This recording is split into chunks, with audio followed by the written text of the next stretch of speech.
Halo teman-teman, saya Oktal Fajri, mahasiswa Ekonomi Islam Unpad 2017.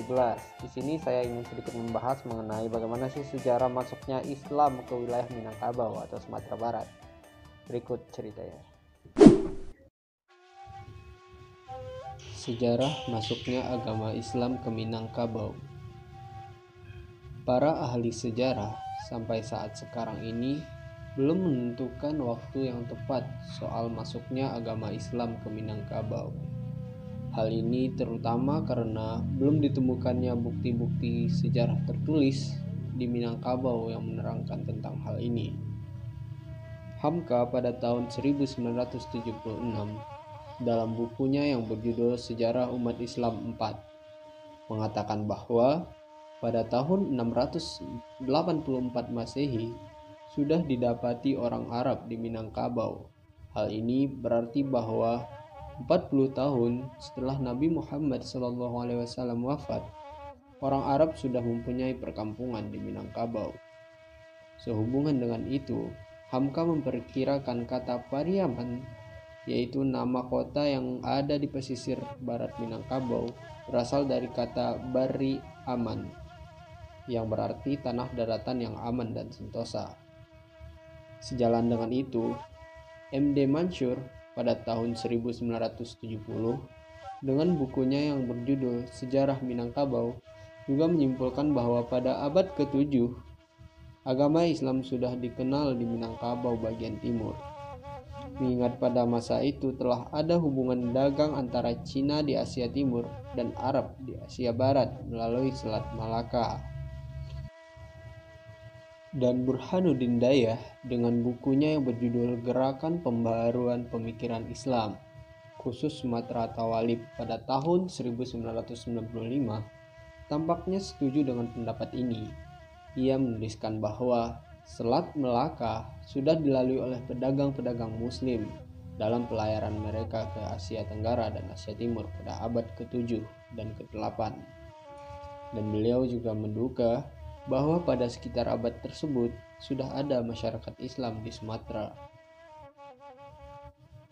Sedangkan Ismail Yakub dalam bukunya yang berjudul Sejarah Islam di Indonesia pada tahun 1956 memperkirakan agama Islam masuk ke Minangkabau melalui dua jalur, yaitu yang pertama dari Selat Melaka melalui Sungai Siak dan Kampar, lalu berlanjut ke pusat Minangkabau.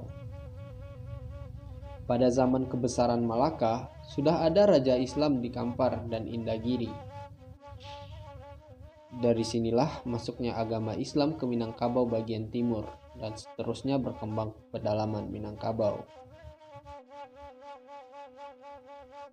Jalur selanjutnya adalah dari Aceh masuk ke pesisir barat Sumatera, terus masuk ke Ulakan Pariaman, yang pada waktu itu di mana pelabuhan Minangkabau merupakan pelabuhan yang terpenting yang dimiliki oleh Aceh, terutama pada zaman Sultan Iskandar Muda pada tahun 1607 sampai 1636 Masehi. Walaupun Aceh diduga memeluk Islam sejak dini, namun bukti sejarah tertulis pertama di Aceh adalah ditemukannya batu nisan di samudra Sungai Pasir yang berangkakan pada tahun 1292 Masehi. Dan inilah kemudian diketahui bahwa adanya kerajaan Samudra Pasai yang sejak pemerintahan Al-Malikus Soleh telah memeluk agama Islam. Sebagaimana dikutip oleh Darman Munir pada 1993 dalam tulisan beliau yang berjudul Minangkabau yang diterbitkan oleh Yayasan Minang di Jakarta, bahwa Raja Al-Malik Az-Zahir adalah Raja Samudra Pasai yang aktif menyebarkan agama Islam ke Minangkabau. Dan diperkirakan juga bahwa raja yang pertama kali diislamkan di Minangkabau adalah Raja Sumpur Kudus, yang kemudian disebut juga dengan Raja Ibadat. Sedangkan pendapat Haji Agus Salim pada tahun 1983 dalam buku beliau yang berjudul Sejarah Masuknya Islam di Indonesia yang diterbitkan oleh Tinta Emas Jakarta mengenai teori Syekh Burhanuddin sebagai pembawa agama Islam ke Minangkabau juga masih dipertanyakan. Mengapa tarekat yang dibangun oleh Syekh Burhanuddin di Ulakan Pariaman tersebut merupakan tarekat Syatariah, adalah tarekat yang tumbuh subur di Aceh pada abad ke-16 dan ke-17. Sedangkan menurut beliau pada abad itu sudah ada penduduk Minangkabau yang menganut agama Islam, namun hanya saja belum sampai merata ke pelosok-pelosok Minangkabau. Nah, dari pendapat-pendapat yang disampaikan oleh para ahli sejarah dan tokoh-tokoh di atas, maka dapat disimpulkan bahwa agama Islam masuk ke Minangkabau sekitar pada akhir abad ke-7. Nah, sejak abad ke-7 itulah Islam mulai menyebar dan berkembang sampai ke seluruh pelosok daerah di Minangkabau. Dalam tahap awal Islam dianut penduduk Minangkabau, kepercayaan lama sebenarnya seperti animisme, dinamisme, Hindu, Buddha, termasuk kebiasaan-kebiasaan lama masih berpengaruh kuat dalam kehidupan masyarakat Minangkabau.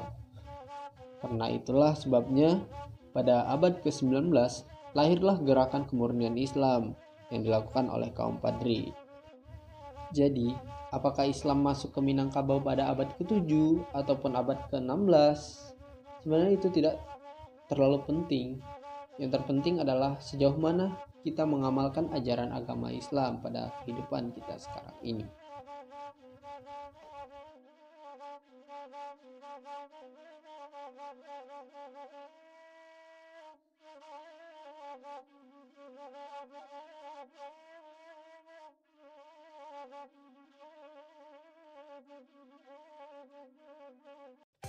Oke teman-teman, mungkin hanya sekian yang dapat saya bahas pada video kali ini.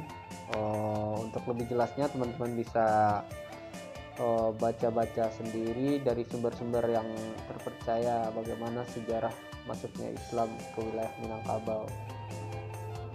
Terima kasih. Assalamualaikum warahmatullahi wabarakatuh.